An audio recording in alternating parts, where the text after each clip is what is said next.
तो आइए बच्चों, आज हम आपकी क्लास 7th का यानी क्लास 7वीं का मराठी सब्जेक्ट का पहला चैप्टर पढ़ने वाले हैं, जिसमें हमें एक कविता है जिसका नाम है शाळा।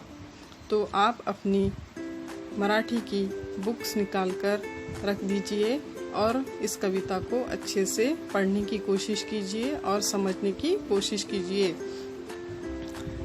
शाळा, इस कविता में हमें अपने स्कूल के बारे में बताया गया है कि किस तरह से बच्चों को अपनी स्कूल पसंद होती है या उनके स्कूल के बारे में क्या ख्यालात होते हैं। इस कविता में कवि ने हमें बताया है। इस कविता में स्कूल की वजह से किस तरह से बच्चों की ज़िंदगी आबाद होती है, किस तरह से बच्चे तरक्की करते हैं, हमें दिखाया गया है। आप सबको अपनी स्कूल बहुत प्यारी होंगी। इन दिनों स्कूल बंद है तो आप अपने स्कूल को बहुत याद कर रहे होंगे। किस तरह से बच्चे स्कूल में खेल कूद करते हैं, किस तरह से अपनी पढ़ाई करते हैं, किस तरह से सारे बच्चे मिलजुल कर रहते हैं, अपने टीचर से, अपने शिक्षकों से किस तरह से मालूमात हासिल करते हैं, इस कविता में हमें बताया गया है। तो चलिए फिर इस कविता को अच्छे से पढ़ लेते हैं और समझ लेते हैं। इस कविता के लेखक है प्रहलाद केशव अत्रे। सबसे पहले हम उनके बारे में थोड़ी सी मालूमात हासिल कर लेते हैं।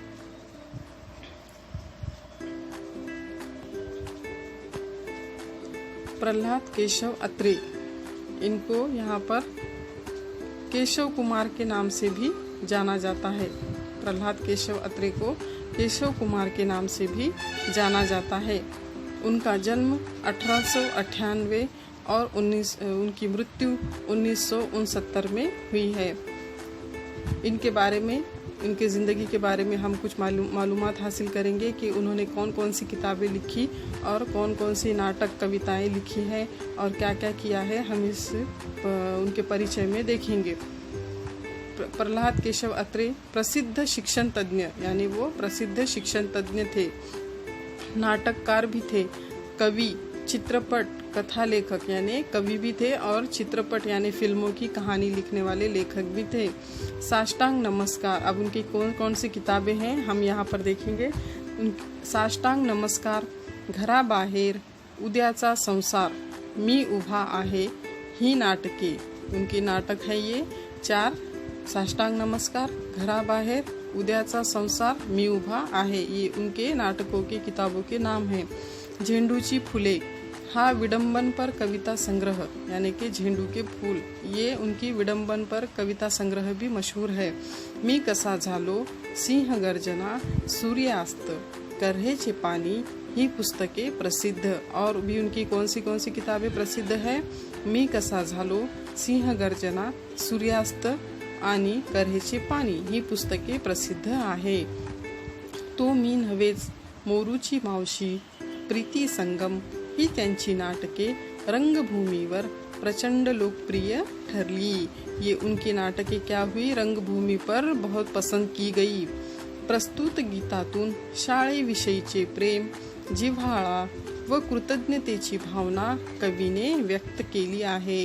यानी कि इस गीत में से जो ऊपर हमको दिया गया है शाळा कविता, उस कविता में से, उस गीत में से कवि ने अपने स्कूल के बारे में बताया है और स्कूल के लिए उनके दिल में जो प्यार है, जो जिव्हाड़ा है यानी अपनापन है और जो कृतज्ञता है, उसको कवि ने इस कविता में व्यक्त किया है। तो आइए फिर हम इस कविता को अच्छे से पढ़ लेते हैं और समझ लेते हैं। तो चलिए फिर बच्चों, आप अपनी बुक्स को अच्छी तरह से खोल लीजिए और इसकी पहली कविता शाळा निकाल लीजिए और हम जो कविता पढ़ेंगे उस कविता के शब्दों के उच्चार को अच्छे से अपने जहन में बिठा लीजिए और उसी तरह से उच्चार करने की कोशिश कीजिए।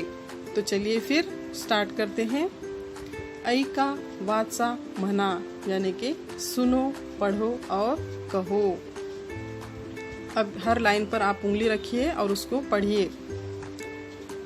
ही आवडते मज मनापासूनी शाळा, लाविते लळा ही जसा माऊली बाळा. हासऱ्या फुलांचा बाग जसा आनंदी, ही तशीच शाळा मुले इथे स्वच्छंदी. हासुनी हसूनी खेळूनी सांगुनी गोष्टी, आम्हास आमचे गुरुजन शिक्षण देती. हे प्रेम कराया किती भोवती भाऊ, हातात घालुनी हात तयांच्या राहू. येथेच बंधु प्रेमाचे घ्या धडे, मग देश कार्य करण्याला व्हा खडे. पसरवा नाव शाळेचे चहूकडे, मग लोक बोलतील धन्य धन्य ती शाळा, जी देशासाठी तयार करीती बाळा. तो चलिए फिर इस कविता को हम अच्छे से समझ लेते हैं, इसका भावार्थ जान लेते हैं और इसका स्पष्टीकरण करते हैं. तो इसका पहला कड़वा है,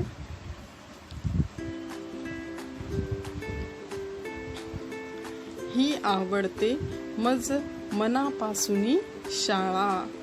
लाविते लळा ही जसा माऊली बाळा.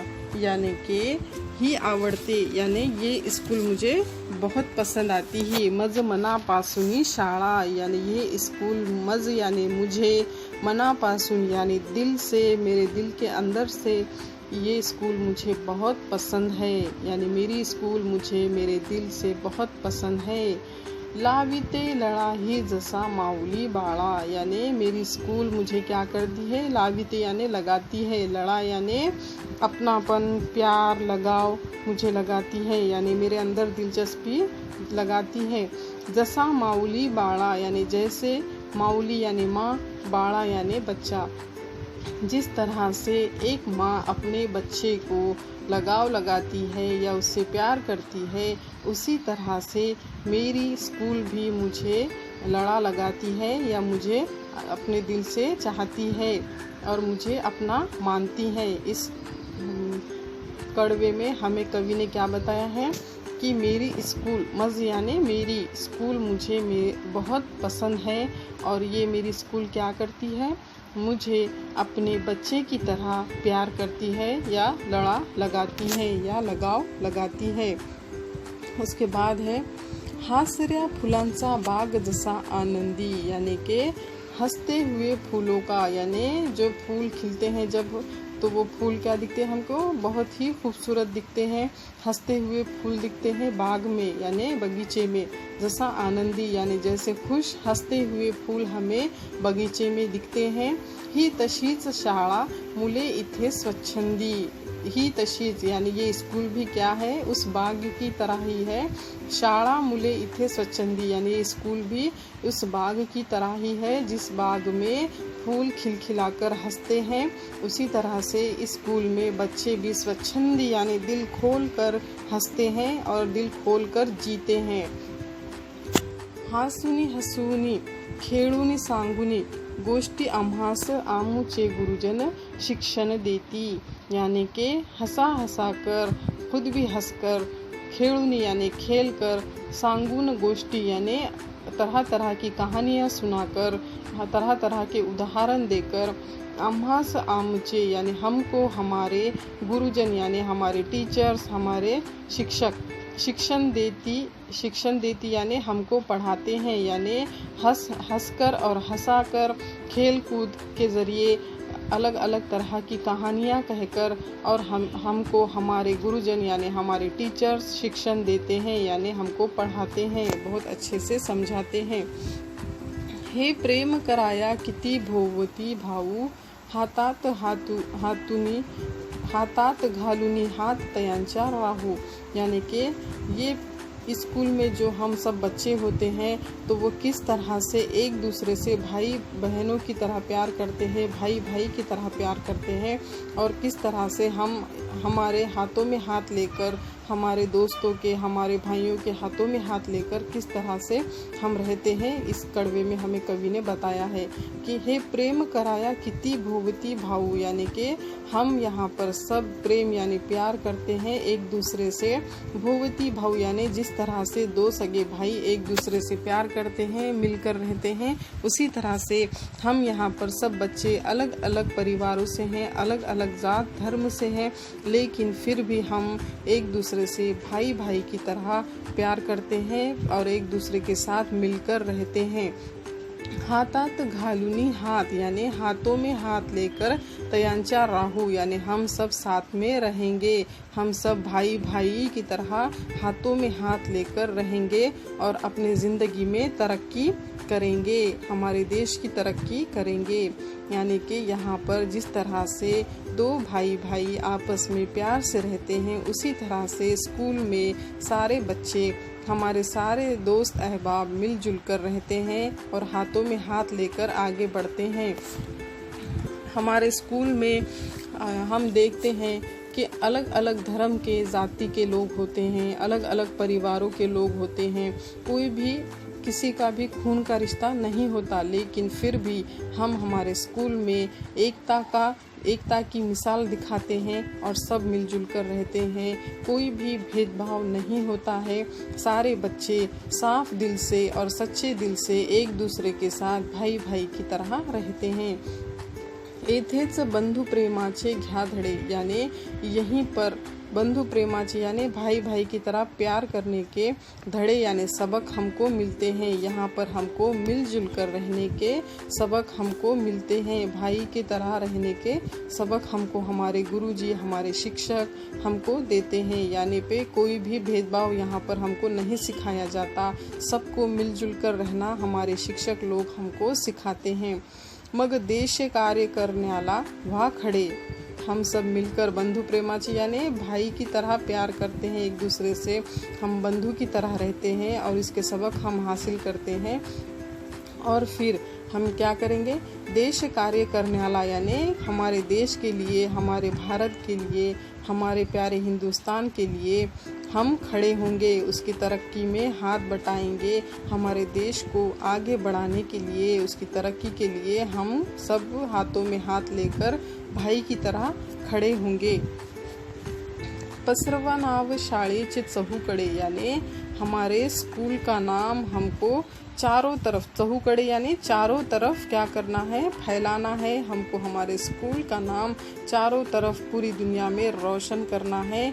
हमको तरक्की करके हमारे ज़िंदगियों में हमको तरक्की हासिल करना है और हमारी तरक्की की वजह से हमारे स्कूल का नाम चारों तरफ रोशन होगा। चहूकडे मग लोक बोलतील धन्य धन्य ती शाळा, फिर लोग क्या बोलेंगे, लोग बोलतील यानी लोग बोलेंगे धन्य धन्य यानी आपकी स्कूल बहुत ही धन्य है, जिसने जी देशासाठी तयार करते बाळा, जो हमारे देश के लिए ऐसे अच्छे बच्चे तैयार कर रही हैं, या इतने अच्छे समझदार बच्चे जो हमारे देश का नाम रोशन करने वाले हैं, वो बच्चे इस स्कूल से पढ़कर निकले हैं। तो हमारे स्कूल का नाम भी क्या होगा, हमारे देश में, हमारी दुनिया में रोशन होगा और लोग कहेंगे कि ये स्कूल बहुत धन्य है, यानी ये स्कूल बहुत ही अच्छी है जहाँ से ये बच्चे तैयार होकर निकले हैं देश में तरक्की करने के लिए।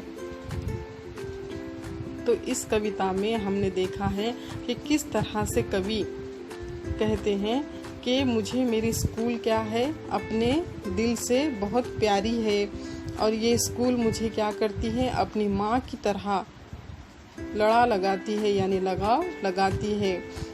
जिस तरह से एक बाग में फूल हंसते खिलखिलाते हैं, उसी तरह से इस स्कूल की बाग में एक तरह का बाग ही है ये स्कूल, जहाँ पर सारे बच्चे आकर दिल खोलकर, स्वच्छंदी यानी दिल खोलकर खेलते कूदते हैं, अच्छे अखलाक सीखते हैं। हंसुनी खेळुनी हासुनी हंसुनी खेड़ूनी सांगुन गोष्ठी, यानी कि खेल कूद के ज़रिए हंस हंसाकर हमारे टीचर्स लोग जो है हमको अच्छी शिक्षा देते हैं। हम यहाँ पर सब भाई बहनों की तरह, भाई भाई की तरह एक दूसरे के हाथों में हाथ लेकर रहते हैं और देश की तरक्की के लिए हम ऐसे ही कार्य करते रहेंगे और एकजुट होकर हमारे देश को आगे बढ़ाएंगे। और इस वजह से हमारे देश के कोने कोने में या दुनिया में हमारे स्कूल का नाम रोशन होगा और सब कहेंगे कि ऐसी शाला यानी ऐसा स्कूल धन्य हो जिसने ऐसे बच्चों को तैयार किया और ऐसे बच्चे बनाए देश के लिए जो देश के तरक्की में हाथ बटा रहे हैं। इस तरह से इस कविता में कवि प्रहलाद केशव अत्रे ने अपने स्कूल के बारे में अपनी जो दिली बातें हैं वो जाहिर की है और हमको भी अपनी स्कूल प्यारी होती है, हर किसी को अपनी स्कूल बहुत प्यारी होती है, इस कविता से हमको बताया है।